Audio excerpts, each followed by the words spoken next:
Live जाऊँ? What do you think? Instagram पे live जाऊँ? Open Rakesh. Okay.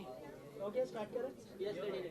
Okay Lokesh, सबसे पहले तो फ्लाइकिंग एकेडमी के बारे में क्या कहना चाहेंगे? जो प्रोडक्शन हाउस है, मतलब एक्टिंग के बहुत सारे इंस्टीट्यूट देखे, लेकिन प्रोडक्शन सिखाने के लिए ये कुछ नया है, कुछ कहना चाहेंगे इस बारे में? जी, सबसे पहले तो मैं आप सबको गणतंत्र दिवस की ढेर सारी शुभकामनाएं देना चाहती हूँ। जैसे कि आप जानते हैं आज 26 जनवरी है और गणतंत्र दिवस है, और गणतंत्र दिवस जो कि हमारा संविधान आज के दिन लागू हुआ था, तो बस मैं इस एकेडमी को भी शुभकामनाएं देना चाहती हूँ। और जो कि दिलीप जी है, जिन्होंने एक सोच लेकर आए थे कि मुझे एक प्रोडक्शन हाउस ओपन करना है जहाँ पे मैं लोगों को पूरी इन्फॉर्मेशन दे पाऊँ, तो आज उनका वो सपना साकार हुआ और देखने को मिला कि हम किस तरह से प्रोडक्शन हाउस में किस तरह से, देखो टीवी में तो आपको आर्टिस्ट दिखता है, अभिनेता दिखता है काम करते हुए, लेकिन उसके पीछे कितनी सारी मेहनत होती है, कितने सारे क्रिएटिव टीम मेंबर्स होते हैं, लाइट कैमरामैन हो गए, तो उन सब के बारे में इस एकेडमी में इंफॉर्मेशन दिया जाएगा और लोगों को पता चलेगा कि एक जब प्रोडक्ट बनता है तो उसके पीछे कितनी मेहनत होती है। ओके इसके अलावा जैसे आपने कहा कि आप एक शूट भी कर रही है, तो उसके बारे में थोड़ा सा बताइए क्या शूट है, और जैसे आपने बहुत सारा नॉलेज भी लिया वहाँ पर, तो उसके बारे में कुछ बताइए कि प्रोडक्शन का कितना नॉलेज लिया वहाँ? जी, जैसे कि अभी मैंने अपनी फ़िल्म मैंने कश्मीर में शूट किया था, तो मुझे वहाँ पे बहुत सारी इन्फॉर्मेशन मैंने उनसे ली। किस तरह से लाइट का क्या रोल होता है, और कौन सा लेंस यूज़ किया जाएगा, और एक शॉट को लेने के लिए कितने एंगल से लिया जाता है, गोप्रो कैमरे की क्या वैल्यू होती है। तो मुझे वहाँ पे बहुत कुछ सीखने को मिला। मैंने अपने ओपिनियन भी शेयर किए, सर आप इधर से लीजिए और यहाँ से अच्छा एंगल आएगा। तो वहाँ पर मुझे ये पता चला कि कैमरे का क्या रोल होता है, लाइटिंग का क्या रोल होता है, और जो कैमरे में जो लेंस लगे होते हैं उसका क्या रोल होता है। तो यस, ऑफ कोर्स इस एकेडमी में भी लोगों को वही सब जानकारी मिलेगी। तो जब मैं वो वर्क कर रही थी, तो जो मेरे डायरेक्टर है उन्होंने कहा कि लोकेश आपका दिमाग बहुत चलता है, you are a very creative, तो आपको तो प्रोडक्शन हाउस में जाना चाहिए। तो मैंने कहा सर धीरे धीरे सीख रही हूँ, अभी तो एक अच्छी अभिनेता बनना है, उसके उसके बाद देखते हैं प्रोडक्शन हाउस में आने के लिए। बिग बॉस के बाद कितनी लाइफ चेंज हुई आपकी, और बिग बॉस ने कितना चेंज किया आपको? और दीपिका कक्कर जो है बिग बॉस जीत चुकी है, क्या कहना चाहेंगे? और बहुत सारा ट्रोलिंग भी हुआ उनको लेकर, कुछ कहेंगे आप?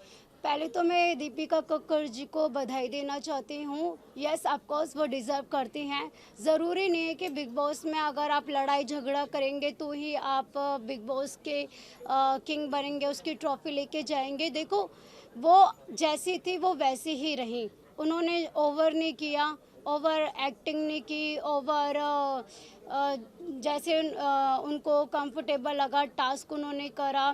उनको जो ट्रोल किया जा रहा है वो लोगों के, हमारे आम देश की जनता के ओपिनियन है और फ्रीडम है सबको अपनी बात कहने का। बट मैं इसके लिए एग्री करती हूँ और वो डिज़र्व भी करती हैं। हमारे देश की जनता ने उनको चुना है तो वो बहुत डिज़र्व करती हैं। और रही बात बिग बॉस की, तो yes of course big boss से पहले मैं एक लोकेश शर्मा जो कि एक कॉलेज गर्ल थी, जिसे सिर्फ फैमिली और कुछ फ्रेंड्स जानते थे, लेकिन बिग बॉस ने मुझे इतनी बड़ी पहचान दी।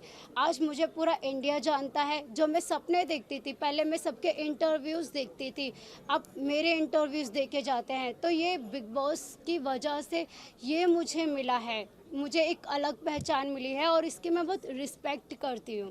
राइट इसके अलावा आपसे और एक चीज़ जानना चाहूँगा कि बिग बॉस 12 का टीआरपी बहुत कम था, तो लोग कह रहे हैं कि आगे वाला सीज़न नहीं आएगा, तो उसके ऊपर क्या रिएक्शन होगा आपका?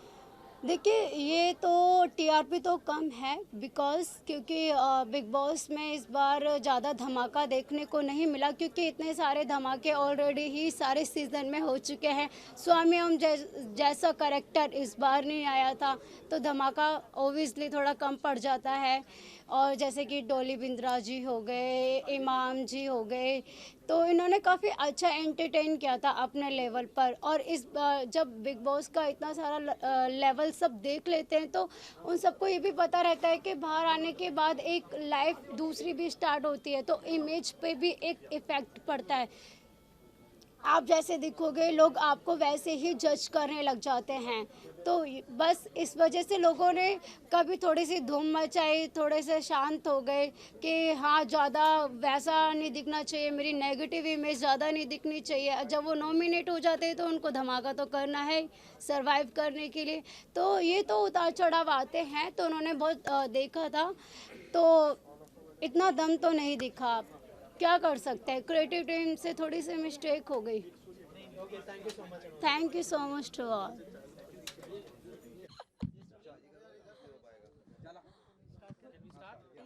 सबसे पहले तो फ्लाई किंग अकेडमी के बारे में क्या कहना चाहेंगे? आप जो है बॉलीवुड में few films you have done, so क्या कहना चाहेंगे? प्रोडक्शन की जो मुश्किलें आती है उसके लिए कितना इम्पोर्टेंट है इस तरह का इंस्टीट्यूट का होना? पूरा फिल्म शुरू से लेके आखिर तक आई थिंक प्रोडक्शन के कंधों पे ही होता है। उसका जो भी बजटिंग है, किसको कितना पे करना है, किस चीज़ में कितना, एवरी लिटिल थिंग, यहाँ तक कि कौन कितनी रोटी खाएंगे, everything depends on the production, it's on the shoulders of the production people. तो उसके लिए I think it's a very very noble concept कि ऐसी एक अकेडमी स्टार्ट हुई है जो प्रोडक्शन बाकायदा सिखाती है। क्योंकि यहाँ पे बहुत लोग प्रोडक्शन करने आते हैं, लेकिन बहुत लोगों को काफ़ी टाइम वो सीखने में चला जाता है। जब हमको प्रॉपर नॉलेज नहीं है उस चीज़ का, तो क्या होता है, फिल्म का बजट बढ़ता है, फिल्म का बजट बढ़ता है तो हमको क्वालिटी में कंप्रोमाइज़ करना पड़ता है। तो ये सब चीज़ें एकदम से सेटल हो जाएगी, ये सब चीज़ें सॉल्व हो जाएगी अगर प्रोडक्शन का प्रॉपर नॉलेज हम इम्पार्ट करना स्टार्ट करें through such academy as fly king. Okay, आपको क्या लगता है एज अ एक्टर, आप क्या सोचती है किस तरह की मुश्किलें आती है प्रोडक्शन की अगर बात करें तो? मैंने प्रोडक्शन डिपार्टमेंट जो है बहुत ही क्लोजली देखा हुआ है। जब मैंने यहाँ पे स्टार्ट किया था, मेरी पहली फिल्म जो थी सुभाष घाई जी के साथ कांची, जो 2014 में आई थी, तो सुभाष जी वॉज ऑलवेज इस बात पे स्ट्रेस करते थे कि मैं बैक ऑफ द सीन्स रह के देखूँ कि फ़िल्म कैसे बन रही है, you know, to get that knowledge. उनका अपना इंस्टीट्यूट है विस्लिंग वुड, जिनका मैं स्टूडेंट नहीं रही हूँ, लेकिन मैंने स्टूडेंट्स को देखा है, उनकी पूरी प्रोडक्शन टीम को काम करते हुए देखा है। It was like a family. तो वहाँ से मुझे यू नो प्रोडक्शन के क्या क्या मुश्किलें आती है और कैसे चलता है वो मैंने सब कुछ देखा है। Other than that, my best friend, my childhood friend, जो कि he is producer right now, I am not taking his name, and he is doing very well for himself. But then starting में मैंने उनको देखा है, मतलब रात रात भर जागते हुए, कहाँ से क्या अरेंज होगा, यू नो, एवरीबडी ये चाहिए वो चाहिए, हर चीज़ प्रोडक्शन वालों के कंधों पे ही होता है। तो मैंने देखा है अपने बहुत ही क्लोज लोगों को, यू नो, प्रोडक्शन की डिफ़िकल्टीज़ के वजह से रात रात भर जाग के, मतलब अपने बाल खींचते हुए कि क्या करे, कहाँ से अरेंज करे, इसका बजट ये ऊपर जा रहा है, उसका बजट ऊपर जा रहा है, फिल्म का बजट ऊपर जा रहा है, यहाँ से डायरेक्टर बोल रहे हैं, वहाँ से फिनांसर बोल रहे हैं। तो ये सारी चीज़ें जो है ये बहुत आसानी से सॉल्व हो जाएगी अगर हमको एक प्रॉपर नॉलेज हो।